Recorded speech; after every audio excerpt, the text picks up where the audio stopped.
Salut! Est-ce que vous voulez une paparman pour parler d'un sujet très intéressant avec moi? À ta santé!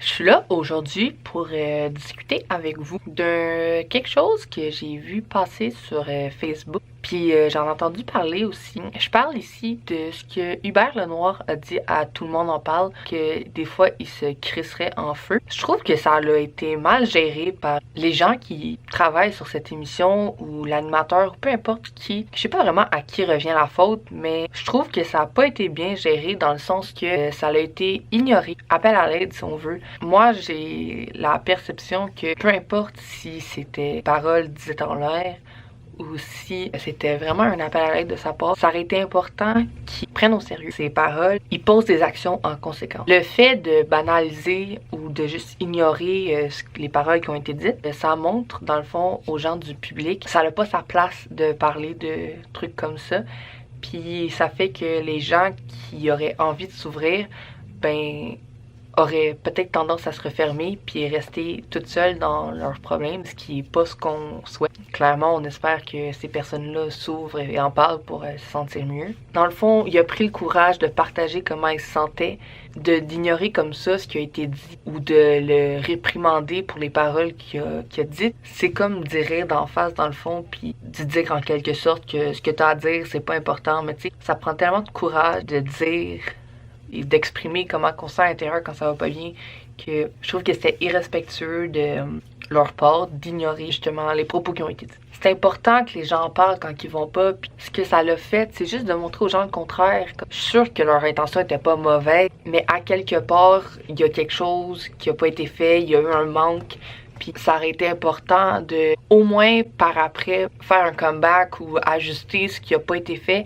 Mais au contraire, sur les réseaux sociaux, ça a été perçu comme la bonne chose à faire d'ignorer ce qui avait été dit par plusieurs personnes.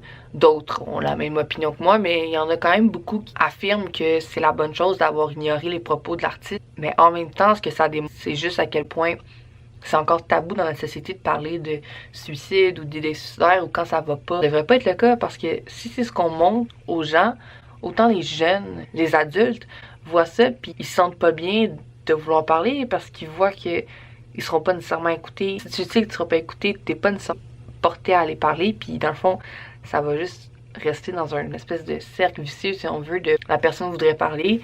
Elle sait qu'elle sera pas vraiment écoutée ou prise au sérieux, ben elle ira pas parler, puis elle va rester dans ses problèmes, puis ça va juste empirer, parce que si t'as l'impression que personne peut t'aider, ben tu restes dans ta, excusez-moi l'expression, dans ta marde, puis ça fait juste devenir de pire en pire. C'est tellement dur pour quelqu'un, je sais que je me répète, mais c'est tellement dur. Prendre son courage à deux mains puis aller en parler, fait que le minimum, ça serait de l'écouter, s'assurer que la personne se sente écoutée, puis que essayer de l'aider du mieux qu'on peut. Tu sais, je dis pas que toi, personnellement, tu vas être capable de l'aider. Tu sais, t'es pas nécessairement formé pour l'aider. Mais il y a des lignes d'appel qu'on peut donner. Il y a des personnes dans les CLSC, dans les écoles. Partout alentour de nous, il y en a. C'est juste de trouver les ressources puis de leur fournir. Parce que au fond, quand ils font des commentaires comme ça, c'est un appel à l'aide au fond. Puis c'est important de le prendre, cet appel à l'aide-là. Puis de le prendre au sérieux. Parce que si la personne te fait un appel à l'aide puis tu fais comme si de rien n'était, ben ça se peut qu'elle aille de moins en moins bien, puis elle t'en refasse pas d'autres. Hey, ça va pas trop bien, tu sais, j'aurais besoin de ton aide parce que la première fois, ben, elle a été ignorée, tu sais. Fait qu'elle s'attend à un résultat semblable, puis elle va rester avec ses problèmes, puis c'est pas ça qu'on veut. La personne qui est rendue à penser au suicide, pour elle, il y en a pas de solution, puis tu sais, c'est la seule solution à ses yeux. Mais tu sais, c'est pas une solution parce qu'une fois que la personne aura posé l'acte, mais malheureusement on pourra pas retourner en arrière. Souvent on voit dans les films, sur les réseaux sociaux, ah, j'aurais dû aider. Ben c'est le temps maintenant, pendant que la personne est encore là, d'essayer de toutes les façons possibles de l'aider, puis surtout si elle veut s'aider. Tu sais, si elle fait un appel à l'aide comme ça, c'est qu'elle veut s'aider, qu'elle cherche de l'aide, mais qu'elle sait juste peut-être pas où aller la chercher ou elle sait pas exactement comment s'exprimer. Peut-être qu'elle a juste besoin que t'ailles avec elle voir quelqu'un pour parler. Tu sais, des fois c'est gênant de devoir aller par toi-même, aller chercher de l'aide. C'est plié sur ton orgueil, là. Tu sais que tu vas pas bien, tu vas aller voir quelqu'un, t'es tellement vulnérable, tu ouvres à quelqu'un sur ce qui te fait le plus mal en dedans. Tu sais, des fois c'est juste, il a juste besoin d'un coup de main. Je dis pas que du jour au lendemain tu vas avoir changé sa vie puis que tout va bien aller. Mais au moins, ça va être un petit pas. Peut-être qu'il en reste 1000 à faire des pas. Mais au moins, ça va être le pas de départ qu'il va falloir pour que cette personne-là aille mieux. Puis si cette personne-là est capable d'aller mieux puis que tu as été la personne qui a été capable de l'écouter, de l'aider, c'est tellement gratifiant de savoir que si ça n'avait pas été toi, ben peut-être que cette personne-là, elle serait plus là aujourd'hui. Puis tu sais, cette personne-là aussi, le sentiment qu'elle va ressentir là, quand elle va savoir que quelqu'un l'écoute, elle va sentir qu'elle compte pour quelqu'un puis qu'elle est importante.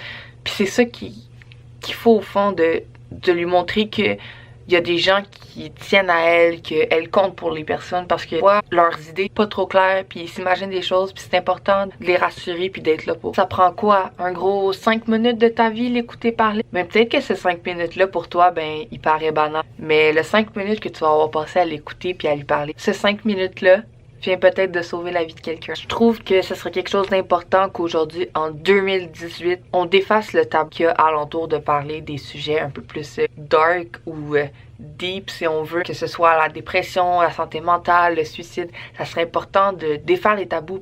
Honnêtement, juste d'en parler pourrait aider tellement de gens puis sauver tellement de... Tu sais, je suis pas une professionnelle de la santé ou rien de ça. Si ça va pas, hésite pas à venir me parler. Je vais le prendre le temps. Toi aussi, si quelqu'un a l'air de pas filer puis qui a envie de te parler, je te demanderais de prendre le temps puis de l'écouter parce que pour vrai, tu peux faire une différence.